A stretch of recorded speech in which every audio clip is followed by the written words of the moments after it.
Let's watch some crazy videos.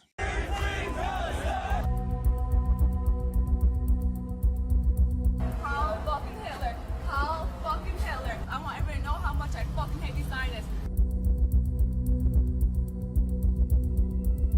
Free Palestine. Free Palestine. There you go. He's not scared. He's not afraid of his own Children. There you go.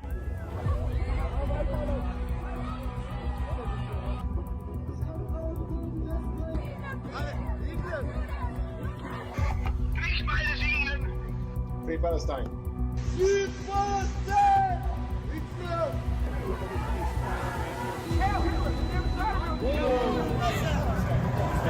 In Europe, in America.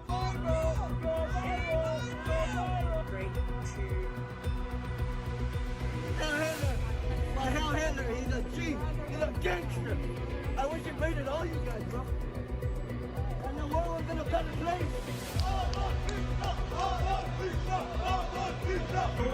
Our people. I think Hitler was onto something. Oh, there we go.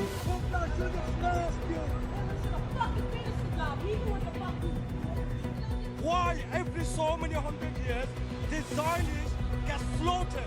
Because Hitler knew how to deal with these people. Hitler was right about y'all niggas. These dreidel spinning, yarmulke wearing, kibbutz inhabiting, genocidal fucks.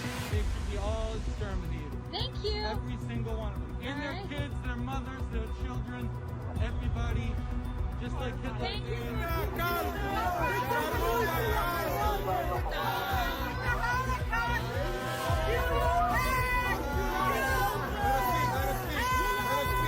Final solution is coming your way.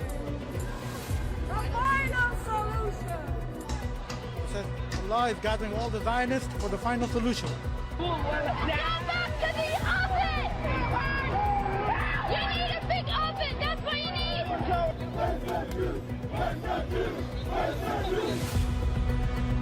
It's crazy how the pro-Palestinians love to deny the Holocaust until it serves their agenda to exterminate the Jews, and then the Holocaust was a great thing, and then they're all pro-Hitler and the Holocaust. And why is it?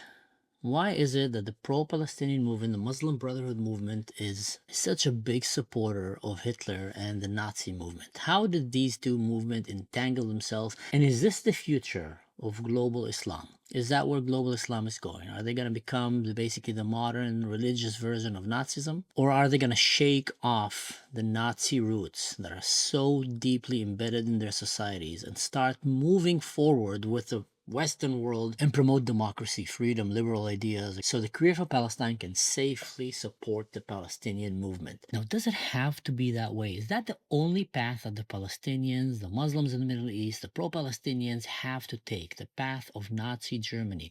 Or is there another path? So here, watch the next video. Famous TikToker and a comedian by the name of Zach Fuchs, who came to the Middle East, and he went to Israel and interviewed Muslims in Israel, and then he went to Palestine and interviewed Muslims in Palestine. Hear the difference. My name is Hatem. I am an Arab paramedic here in Magin David Adon. Wow. Are there a lot of Arab Muslims working here? Yeah, for sure. That's not very apartheid-y. What do you say to the people around the world that think that, there's actually apartheid here in Israel? I invite those people to come here to Israel, do a day with us. Yeah. Muslim, Jew driver, working together, saving the no matter who. We save lives together. Let's say the Syria war happened. Magin David Adon treated Syrian people. Get out of here.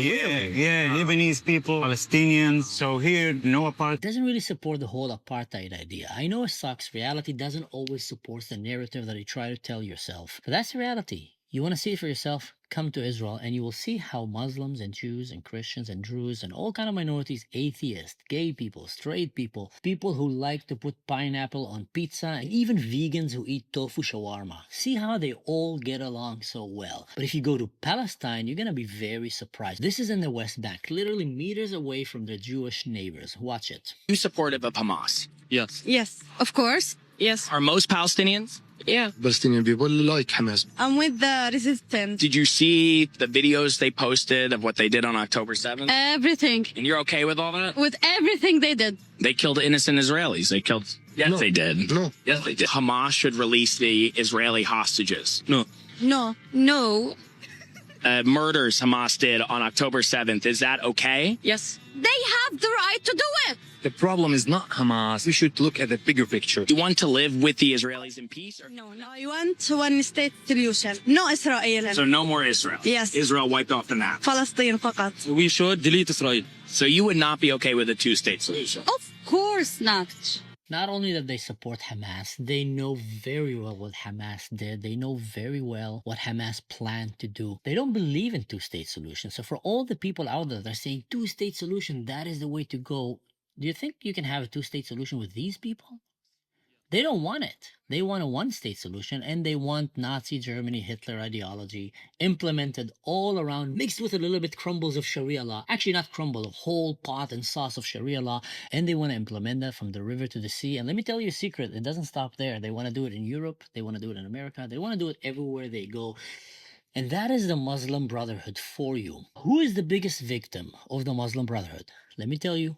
The Muslims. And particularly who are the biggest victims over there is the Palestinians. You see, this reality to many Palestinians was not given to them by choice. It was forced on them by Yasser Arafat, basically a modern Nazi, former Soviet Union KGB propaganda movement that was pushed into the Middle East and created this what we call the Palestinian nationalism. The Palestinian nationalism didn't really exist before. And how well did it do them? Let's look at the stats. Israel have become a startup nation. Israel is the only democracy with freedom of religion in the Middle East. Israel is the only place that Arabs actually have equal rights and freedom to express their opinion, practice their faith. What's happening in Palestine? They're still in the Stone Age. What's happening in Gaza? Well, we're seeing what's happening in Gaza. What's happening in Syria? What's happening in Lebanon? What's happening in all these countries around that choose to always constantly hate Israel? What's happening to them? Are they moving forward or they're moving backwards? And why is that? Because the pro-Palestinian is the biggest hoax of modern history. It is the jihadist equivalent to woke. That's how it goes in that world. They're not as the woke that you expect to see in universities, but they're immune to logic. They're immune to common sense. They're immune to history. They're immune to facts. And they're just obsessed with one thing, the elimination of the Jewish states. Kind of reminds you of US college students. We're seeing that very actively in Europe. Now, some of you might come and say, Mansour, we know that. You're not telling us anything new. So what's the solution? Well, you know what? Part of the solution is admitting the problem. Part of the solution is dealing with the problem. You cannot solve a problem before you admit that there is a problem, and this is a problem. Now, there is voices in the Arab world are trying to push it to a different direction. We're seeing that with Saudi Arabia. We're seeing that with the Emirates. We're seeing that with some clans from Palestine that are surfacing right now and saying we want to join the Abraham Accord. And if you're a college student somewhere in the world and you truly care about the situation in the Middle East and about the Palestinian children, then this is a cause that you should pursue. These are the people that you should amplify their voice, because this will bring a solution, a coexistence, a true solution of finally the Muslims in the Middle East abandoning the idea of destroying Israel and forcing anyone to convert to the religion or die. That is a big problem. And unless they don't solve that problem, there will never be peace with them. There will never be peace with them. There can only be stability by fear, force, and respect. When you're stronger than them and they respect you and they know not to mess with you, then they will live alongside with you. But the moment that you show weakness, they will come and take over and destroy everything in their way, because that's what they've been doing. Because when you're fixated on death, on racism, on radical religions and ancient prophecies that you keep making up for yourself, then you're not moving forward. You're moving backwards. And to all the queer for Palestine and these jihadist supporting college students, I would say chillax, guys. Take a step back. You're being used, you're being manipulated. Take a step back, look at the bigger picture. Israel is not a holy cow. The US is not a holy cow. There's not a single country in the world that is a holy cow. Maybe New Zealand. Maybe New Zealand. They're pretty cool. And there's plenty of things that you can fight for. I'll give you an example. Women's rights in Iran. Gay rights in Iran. Human rights in Iran. Proper democracy in Lebanon. Proper democracy in Syria. Minorities' rights in Syria. Druze, Christians, Alawites. Yazidi girls that are being kidnapped by Muslims and becoming sex slaves. An actual genocide that is happening in Sudan by the Muslim, by the way. Persecution of Christians in the Middle East. Radical jihadist migration that is entering Europe and threatening the stability of Europe, as well silencing the peaceful Arabs that are trying to live in Europe. The war in Ukraine. Let's end that war. There's so many good causes that you can jump on and maybe even do an impact, or maybe just feel good about yourself the next time you go to a coffee shop and you sit with your woke friends. But either way, the pro-Palestinian movement is a borderline Nazi movement. Undoubtedly, it started with their mufti, who went all the way to Germany to meet Hitler and just shake his hand. You can see in these pictures, he's smiling, rejoicing as if some kind of a little kid who met his action figure hero. We've seen similar smiles when kids meet Spider-Man or Captain America. They're so excited. That's how he looked like when he was meeting Hitler. So excited. And then he decided to dangle the Palestinian fate with Nazi ideology. And to further that up came a criminal by the name of Yasser Arafat, who basically created the whole Palestinian identity and the movement. And why did he do that? There's quotes of him saying that because the Muslim world was humiliated when they tried to defeat Israel several times, crushed and humiliated. In the Arab world, honor and humiliation is a big thing. So then they came and said, okay, the only way we can destroy Israel is from within, by creating this fake narrative of the pro-Palestine nationalism and feeding it with hate, with Nazi ideology, with Soviet Union ideology, communism, you name it, what, the green and the red, mixing it all together, stirring it in a pot to create the perfect breeding ground for terrorism, for hate, for oppression, for racism, and that is for you, the Palestinian Authority. Want to challenge me? Go ahead. Try. Show me the level of human rights that you have in the Palestinian Authority. Now, don't get me wrong. I wish they would. I want the best for them. But they don't want the best for them. And that is a big problem. So if you want to find a good cause to fight for, go and do some proper research. Now, the problem that we have today is that most people in the West will end up basing their political opinions based on emotions and friendships. And let me explain.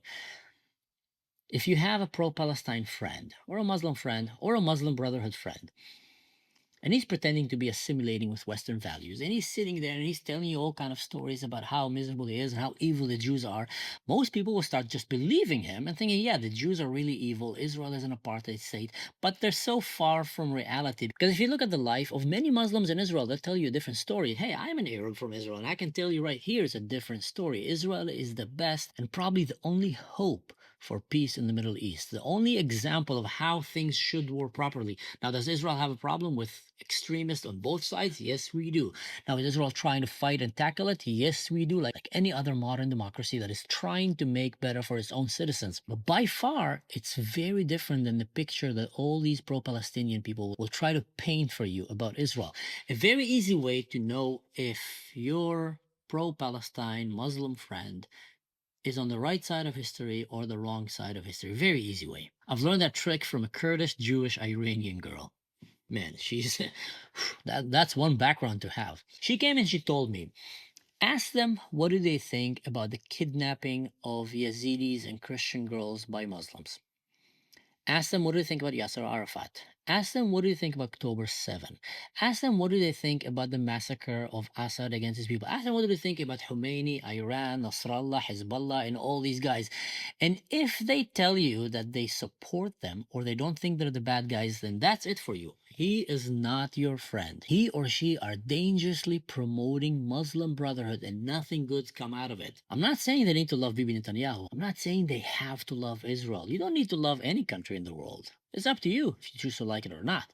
But there's some things that are clearly wrong, clearly evil. For example, the Islamic Republic of Iran is a clear embodiment of evil. How does an evil dictatorship look like?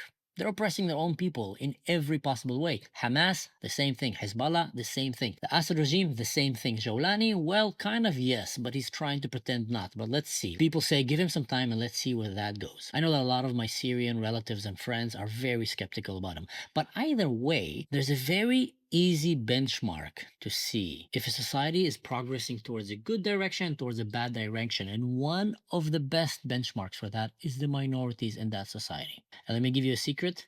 Jews are a minority in the Middle East. Now let's look into Israel. Arabs in Israel, minorities, living very peacefully, very respectfully, have all the rights. I know it for a fact. I'm a living statement of that. I'm a Druze, a very tiny minority. There's less than 1.5 million Druze all across the globe. And the only place that they have freedom is in Israel. Christians in the Middle East. LGBTQ in the Middle East. Any minority you want to pick, look how are they treated. And officially, how they're treated. Don't just go and stick to some idiot that made a tweet and the internet said something stupid. We have enough of those. Look at the official way that these groups, these minorities, have been treated in that country. And spoiler alert, I can tell you right now, if you look at Syria, if you look at Lebanon, if you look at, don't go far, look at Jordan. If you look at any Muslim country in the Middle East, they're not treated very well. Only places that are trying to show a different face is basically the Emirates, Saudi Arabia. They're pushing it towards a different direction. And if they succeed, we'll start seeing great things happening there. But anyway, guys, that was just a quick tip, and I hope it helped you understand a little bit better the whole conflict between Israel and Palestine, the pro-Palestinian movement, the Muslim Brotherhood, so you know better these players. So next time you go and meet Munira or Samira in your college that are trying to convince you with all kind of mumbo-jumbo lies, you will know better. Stay safe, don't do anything stupid. In general, don't support anyone that tells you that Hitler was right and that he should have finished the job. These are not good people.